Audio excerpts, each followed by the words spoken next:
आऊज़ु बिल्लाहि मिनश्शैतानिर्रजीम बिस्मिल्लाहिर्रहमानिर्रहीम। अस्सलामुअलैकुम प्यारो बारो छा अहवाल आहे रूहान जो। उम्मीद आहे ता सब खैरियत सान हूंदो। आयुन Sindhi teacher Miss Lubna Metropolitan Foundation school.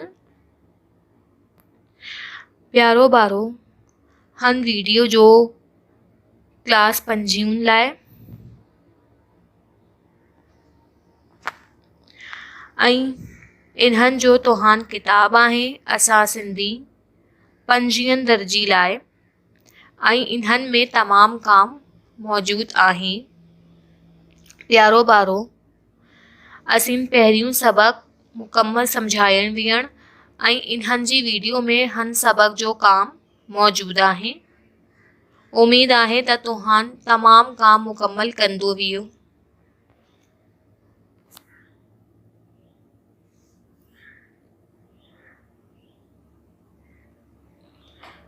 Students, जैसा कि अभी आपको पता है कि इससे पहले मैंने आप लोगों को चैप्टर समझाया था कादर जा करम, ठीक है। तो आज ये वीडियो उसकी चैप्टर के काम की है। इस चैप्टर यहाँ आप लोग का ये तमाम काम आज कंप्लीट हो जाएगा इस वीडियो में। तो वो आपने अपनी कॉपी में करना है।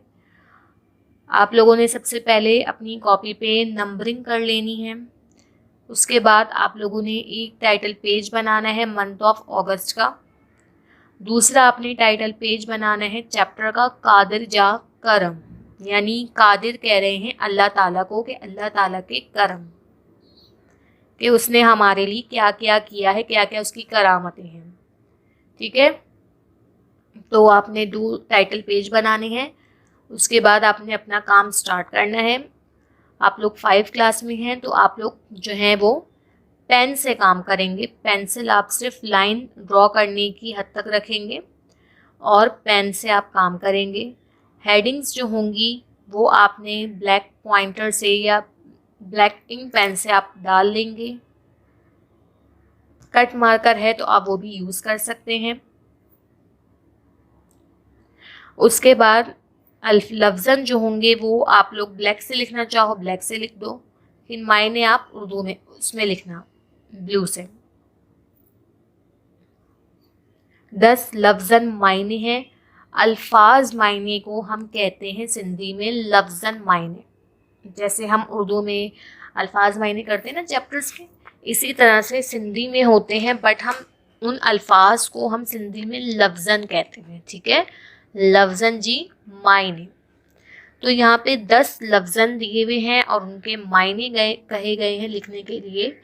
तो ये मैं आपको पढ़ के बता देती हूँ। आपने 10 के 10 अपनी कॉपी में लिखने हैं। आइए हम पढ़ते हैं। हिक कादिर, कादिर कुदरत रखने वाला, जो कि कुदरत रखता है, सबको पालने की, सबको देखने की हर ताकत रखता है। बियो करम, करम मतलब एहसान, किसी का कोई काम करना, किसी पे कोई एहसान करना। टी गुल रण, यानी फूलों, जो फूल होते हैं उन्हें कहते हैं गुल, और बहुत सारे जो होते हैं उन्हें कहते हैं गुलरण। 4 कत्यून, कत्यून सितारों का झमकटा, जो बहुत सारे सितारे एक जगह हों उन्हें कहते हैं। 5 सारंग, सारंग बादल, जो आसमान पे बादल होता है उसे। 6 सावन, सावन सावन जो मौसम होता है उसे। 7 सावेड़ी, यानी बारिश का मौसम, जब बारिश का मौसम होता है। 8 उल्फत, उल्फत मोहब्बत। 9 अशआर, अशआर शेर की जमा, शेर की जमा अशआर होती है, ठीक है। डा चारों, चारों रास्ता। ये मैं एक बार और पढ़ देती हूँ। कादिर कुदरत रखने वाला। करम एहसान, गुलरण फूलों, कत्यून सितारों का झमघटा, सारंग बादल, सावण सावन, सावेड़ी बारिश का मौसम, उल्फत मोहब्बत।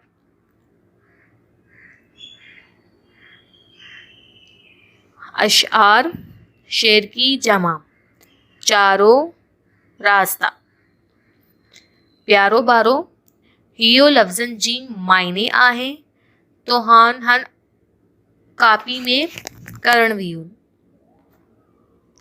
अई आ जायून सवालन जवाबन जी जाने। इस चैप्टर के सिर्फ 3 सवाल जवाब हैं, ठीक है। तो ये हम स्टार्ट करते हैं। हिक सवाल आहे, गुलरन ऐं गुलज़ारन में केर मौजूद आहे। गुलरन ऐं गुलज़ारन में केर मौजूद आहे। ये सवाल में कह रहे हैं कि फूलों में और कलियों में कौन मौजूद है। वो हम जानते हैं सब अच्छे से। इसका जवाब गुलरण ऐं गुलज़ारन में अल्लाह ताला मौजूद आहे। गुलरण ऐं गुलज़ारन में अल्लाह ताला मौजूद आहे। आपने सवालन जवाबन किस तरह से करने हैं, जैसे इसमें लिखे गए हैं आप वैसे कीजिएगा। एक लाइन में आपने ब्लैक पेन से लिखना है सवाल, ठीक है, और उसके नीचे आपने ब्लू से लिखना है जवाब। फिर एक लाइन आपने स्किप करनी है, सेकंड लाइन पे आपने लिखना है सवाल, फिर उसी के नीचे ब्लू पेन से आप लिख देंगे जवाब। चाहे वो 2 लाइन में आए, 3 लाइन में आए, उसके बाद आप एक लाइन स्किप करोगे, फिर आप ब्लैक से लिखोगे सवाल, उसके बाद उसके नीचे ब्लू से आप लिख दोगे उसका जवाब।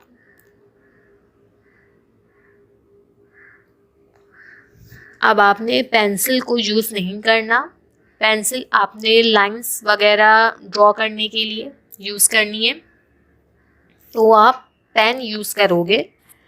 पेन से ही आपने अब सारा अपना काम करना है। बियो सवाल आहे, हन नज़म में ओहान की कहिड़ो शेर फिटी थो। हन नज़म में ओहान की कहिड़ो शेर फिटी थो।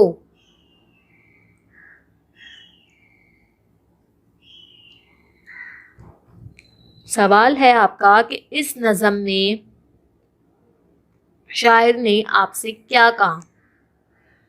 जवाब आप लिखोगे, उल्फत जी इजहारन में तून, शेर जी अशआरन में तून। उल्फत जी इजहारन में तून, शेर जी अशआरन में तून। यानी हम जो अल्लाह ताला से प्यार करते हैं, अल्लाह ताला से मोहब्बत करते हैं, उसमें जो इजहार करते हैं उन सब में अल्लाह ताला मौजूद है, और जो शेर लिखे गए हैं उसके अशार में भी अल्लाह ताला मौजूद है। इस सबक का नाम है कादिर जा करम, यानी कि अल्लाह ताला के करम। अल्लाह ताला के बहुत सारे हम पे करम हैं, एहसानात हैं, जो कि हमें पता है कि अल्लाह ताला ने हमें किस मकसद के लिए दुनिया में पैदा किया है कि हम अल्लाह ताला की बंदगी करें, उसकी इबादत करें, उसकी इबादत से कभी गाफिल ना हों, नमाज पढ़ें, रोज़े रखें, जितना हो सके हम अपने लिए अपने नेक आमाल जो है, अपने जो आमाल हैं वो नेक लिखें, ताकि हम रोज़े महशर में अल्लाह ताला के और हमारे नबी के सामने शर्मिंदा ना हों कि हम क्या लेकर हैं। क्योंकि इंसान जब मर जाता है, उसके साथ जब इंसान इंतकाल फरमा देता है, तो उसके साथ उसका कोई घर, बंगला, गाड़ी, दौलत, ये सब कुछ नहीं जाता। क्या जाता है? सिर्फ़ और सिर्फ उसके आमाल जाते हैं। तो अगर हमारे आमाल अच्छे होंगे, बहुत ज़्यादा अच्छे होंगे, तो वो जब हमारे साथ जाएंगे तो अल्लाह ताला हमारे आमाल को तोलता हुआ हमें जन्नत की तरफ भेज देगा। लेकिन अगर हमारे आमाल बुरे होंगे, बहुत ज़्यादा बुरे होंगे, तो अल्लाह ताला उस आमाल को, बद आमाल को तोलता हुआ हमें जहन्नुम की तरफ भेज देगा। हमें बचपन से एक बात बताई जाती है कि जब रोज़े महशर में हमारे पास दो दो ठिकाने होंगे हमारे, एक या तो जन्नत होगा, एक या तो दोज़ख होगा। जो अच्छे अमाल करेगा, दूसरों का ख्याल रखेगा, दूसरों के साथ ताउन करेगा, अच्छे सलूक से रहेगा, कभी चोरी नहीं करेगा, कभी झूठ नहीं बोलेगा, बहुत सारी अच्छी अच्छी जो है आदतें अपनाएगा, तो वो कहाँ जाएगा, वो जन्नत में चला जाएगा। ठीक है, क्योंकि वो अपने अमाल दुनिया से लेके जाएगा सीधा अल्लाह ताला के पास और वो जन्नत में चला जाएगा। लेकिन उसके बिहाफ पे अगर एक शख्स बहुत गलत है, बहुत झूठ बोलता है, चोरियां करता है, चकारियां करता है, लोगों के साथ धोखा करता है, फरेब करता है, तो वो सब अपने अमाल इंतकाल के बाद जब अल्लाह ताला के पास लेके जाएगा तो उसका ठिकाना क्या होगा, जहन्नुम होगा, जहाँ पे उसको दुनिया में उसके किए गए तमाम अमाल की सज़ा दी जाएगी। ठीक है, तो इसलिए नमाज पढ़ें, रोज़ा रखें, अल्लाह ताला की इबादत करें। अब 3 सवाल है, हर नज़म में शायर केहड़ी दुआ थो घरी। हर नज़म में शायर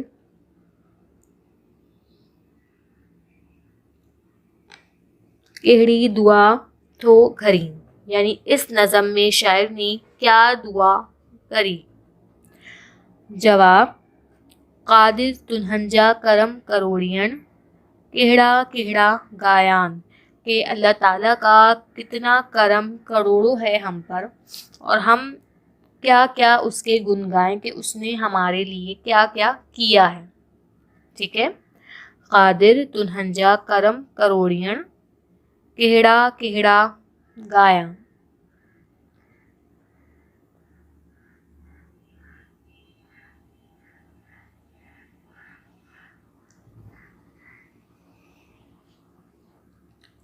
प्यारो बारो यो हिक बार और पढ़ण, हिक गुलरण ऐं गुलज़ारन में केर मौजूद आहिन।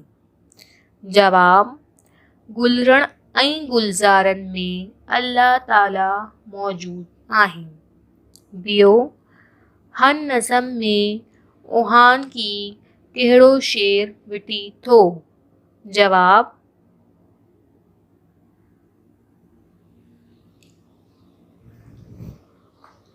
उल्फत जी इजहारन में तून, शेर जी अशआरन में तून। टी, हर नज़म में शायर केहड़ी दुआ थो घड़ी। जवाब, कादिर तुन्हंजा करम करोड़ियन, केहड़ा केहड़ा गाया। सवाल जवाब लिखने का तरीका मैंने आप लोगों को बता दिया है, मैं दोबारा से बता देती हूँ। सबसे पहले आप लोगों ने 2 टाइटल पेज बनाने हैं। पहले पे आप लिखोगे माह अगस्त या मंथ ऑफ अगस्त। दूसरे पे आपने चैप्टर का नाम लिखना है कादिर जा करम, जो कि आपका चैप्टर है। उसके बाद आपने अपना नीट एंड क्लीन काम स्टार्ट करना है। सबसे पहले हम लिखेंगे लफ्ज़न जी मायने। लफ्ज़न मायने ब्लैक से आप लिखेंगे। ठीक है, हेडिंग डालेंगे, फिर उसके जो लफ्ज़न होंगे वो आप ब्लैक से लिखना चाहें ब्लैक से लिख दें, उसमें आपकी मर्ज़ी। मायने आपने ब्लू से लिखने हैं। उसके बाद हम आ जाएंगे सवाल जवाब की तरफ।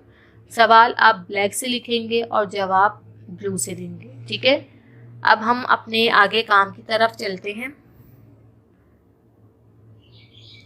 खाल भरियो, खाल भरियो होता है खाली जगह को कहते हैं, जो कि इंग्लिश में फिलिंग द ब्लैंक्स होती हैं। ठीक है, उर्दू में खाली जगह होती है, इसी तरह सिंधी में खाल भरियो होती है। ठीक है, खाल पुरियो नहीं, खाल भरियो, भे की आवाज़ आएगी, खाल भरियो। 3 आपकी खाल भरियो हैं। ठीक है, ये तीनों आपने कॉपी में करनी है और तमाम काम आपने कॉपी में करना है, जिस तरह से इस पे लिखा गया है, लिखा हुआ है। आपने कुछ भी बुक में नहीं करना, सब कुछ कॉपी में करना है।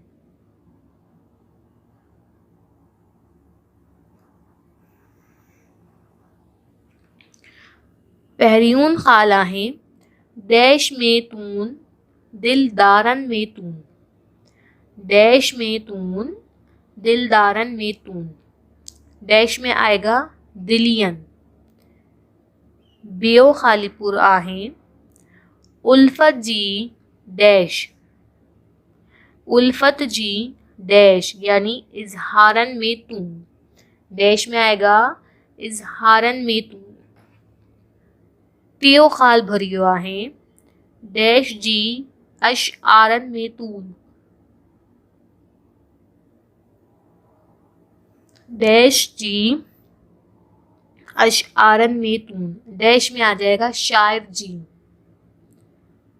खाल भरियो डैश में तून दिलदारन में तून, डैश में तून दिलदारन में तून, डैश में आ जाएगा दिलियन यानी दिल में तून और दिल के अंदर तून। उल्फत जी डैश, उल्फत जी डैश यानी इजहारन में तून, प्यार करने के इजहार में भी तू है। डैश जी अशआरन में तून,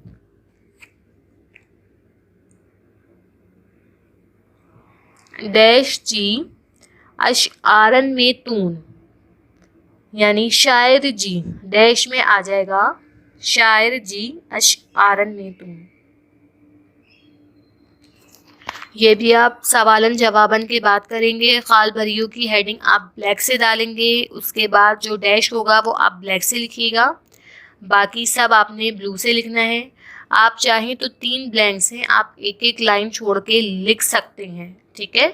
ज़रूरी नहीं कि आप एक के नीचे एक ही लिखें, आप लाइंस छोड़ के लिख सकते हैं उसको।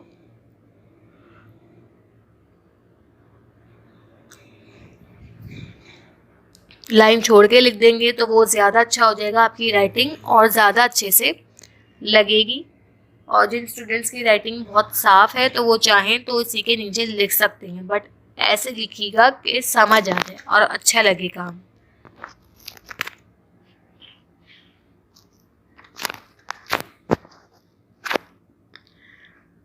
अब है हटियां सिंधी लफ्ज़न की उर्दू में लिखो, यानी सिंधी कुछ अल्फाज दिए गए हैं, हमने इसके बराबर में उर्दू लिखनी है, ठीक है।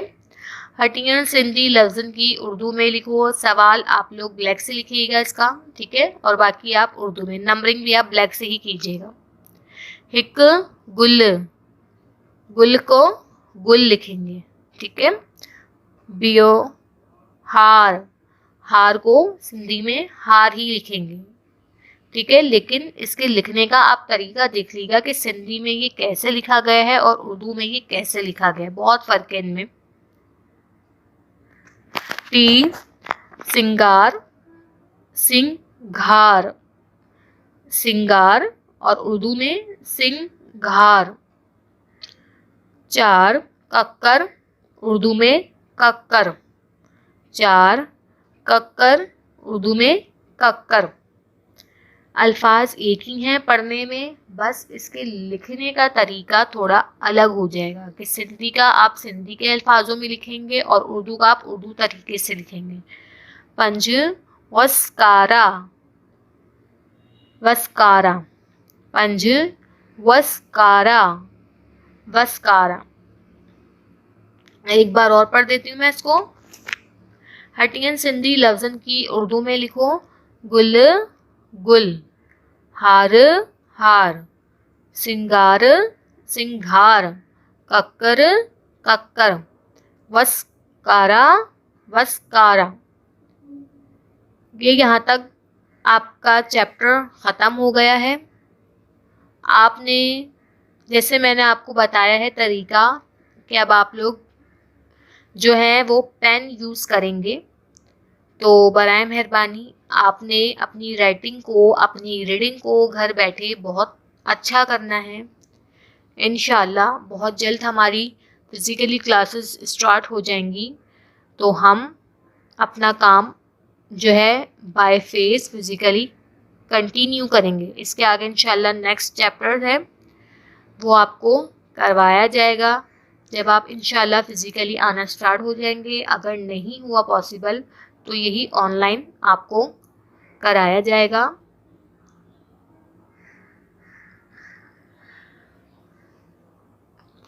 प्यारो बारो, इन्हनि जी वीडियो में तमाम काम मुकम्मल आहे ऐं हिन जो तमाम काम मुकम्मल तंदूरी हो।